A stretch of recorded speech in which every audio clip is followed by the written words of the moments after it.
I got married and I thought that was gonna be it. And I thought like, okay, I cook, I clean, I have your kids, and still in front of these two little faces would just beat the shit out of me.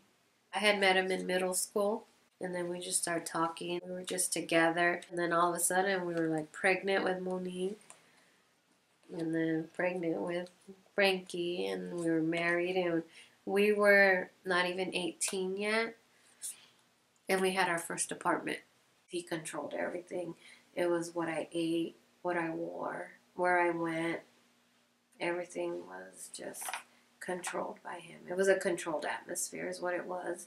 And I was scared because he would always say that he was going to kill me. So nationally speaking, we know that 3 women and 1 man are killed every day because of domestic violence or intimate partner abuse. In the course of a lifetime, the statistics vary from place to place. The most common statistic is that 1 in 4 women will be a victim of abuse. I remember one time we were sitting outside. He got pissed off and went to the barbecue and got the lighter fluid, and he poured it all over me. I remember it was so cold because it like ran through my hair, and I remember just sitting there and I could feel it just running down. And he probably sat like where you are, close enough to flick matches at me, but he knew that they would go out by the time they would get close to me.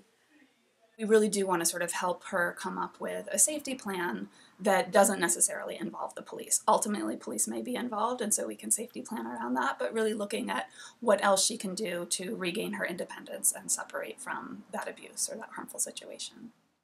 I remember one day I took the kids to school and I went home, and I remember sitting on the couch and like looking around.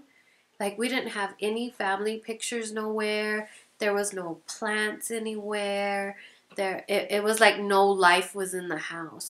And back then they used to deliver to the house like thick phone books, like the yellow pages, the white pages. And I remember I was flipping it, and it landed on this medical assisting and x-ray school page. And I called, and this lady, I remember her name was Donna. She answered the phone, and she was talking about the school. And then I just said, okay, thank you. And she's like, no, I think you really need to come in. And I said, no, you don't understand. And then I started crying. And she said, no, you need to come in. She's like, I don't care what you're wearing, what you look like, just get here. And ask for me when you get here. And I said, okay. And the school was in North Hollywood, and that's where we were living at the time. That was 93. And I remember going to the school and I asked for her. Nobody even knew who she was. And I was like, I just talked, like she just answered the phone. And it was the same school. I'm like, this is the school, right? And they're like, yeah. And they're like, there's nobody here that works here with that name. At the end of the day, I took a placement test, and within like 3-4 hours, I was enrolled in school. The longer I stayed in school and started making friends, and then I would have to show up at school and like cover some of the bruises and stuff. And my instructor caught me one day and was like, I know what you try to hide.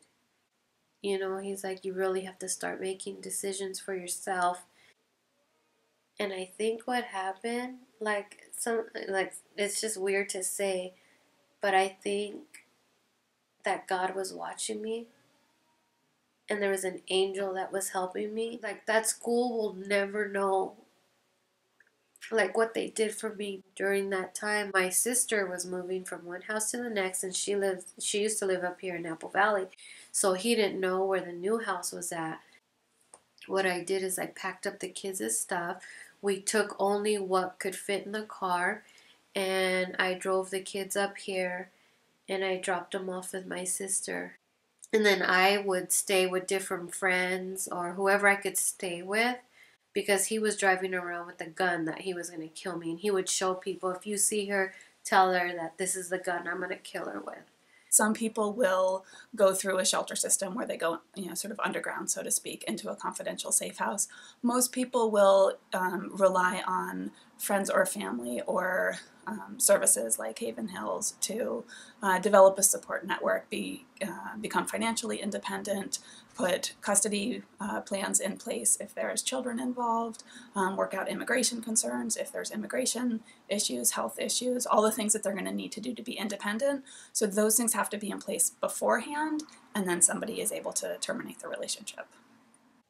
Going from 8 years old and going through what I went through and what I did in my early 20s and going through bullshit in my 30s and finally coming out on top and marrying the man that I love most in the world, most amazing, who has the most amazing kids, and those kids picked amazing people to be with. I hope tonight and every night you lay your head down and you rest and you sleep and you wake up knowing that you're beautiful.